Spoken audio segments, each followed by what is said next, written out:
بەناوی گشت پارێزەران و نوێنەری سندیکای پارێزەرانی کوردستان و زۆری پارێزەرانی بەردەڕەس سەری ڕێز و نەوازەش بۆ گیانی پاچی دەنوێنین جێگای بەهەشت بێت زۆری پارێزەرانی بەردەڕەس 6/2/2021.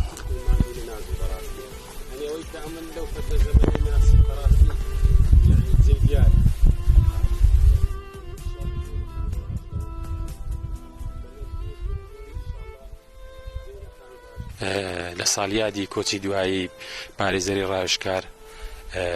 ئوستازی گەورەمان حەجی ئیسماعیل ئەوڕۆ لە مەراسیمی ساڵیادی کۆچی دوایی بەڕێزیان وەکو نوێنەری سندیکای پارێزەرانی کوردستان هاتینەوە مەراسیمە زیندووکەینەوە و لەگەر هاوبەش لەگەڵ ژووری پارێزەرانی بەدەڕەش لەگەر پارێزەرەکانی ئەو دەڤەرە لە ساڵیادی کۆچی دوایی بەڕێزیان سەری ڕێز و نەوازش لە بۆ بەڕێزیان و سەرجەم ئەو پارێزەرە کۆچ کردوانە دادەنوێنین لەخوا داواکارین جێ و مەقامی بەهەشت بێت و تەمەنی درێژ بۆ خانەوادەی بەڕێزیان بین.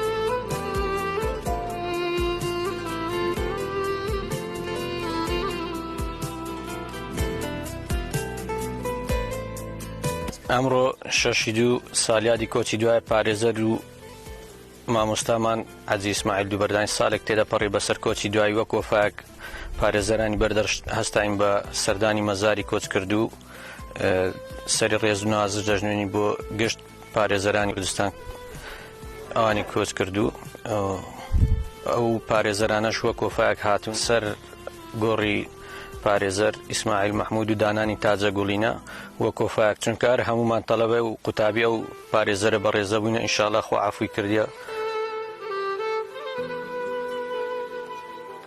حەجی ئیسماعیل بەڕەحمەت بیت یانە بسلمانی گەلێک باش بی بسلمانی تەقوا بی لە هەمی جامعەکان نوێژ و تەعات خۆی دەکرد تازیە خۆی دەکرد سەردانی نەخۆشی دەکرد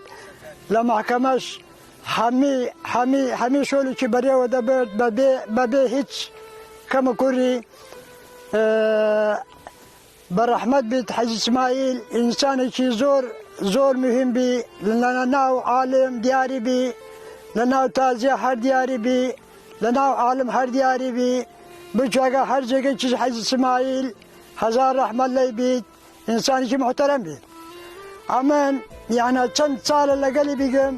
چ ڕۆژ نەبێگە 6 تازیە 5 تازیە 3 تازیە 4 تازیەمان دەکرداگە و دەگەڵ چەند ساغ حەجی ئیسماعیل بەڕەحمەت بیت یانە کێم زەلام هەبی مقابل حەجی ئیسماعیل بۆ دینداری بۆ خزمایەتی بۆ برادەری دەستی درێژ بی بۆ هەمی جێگا یانە ئەوەی بە حەجی ئیسماعیل چا دەبی بە سەتان کەس چانە دەبی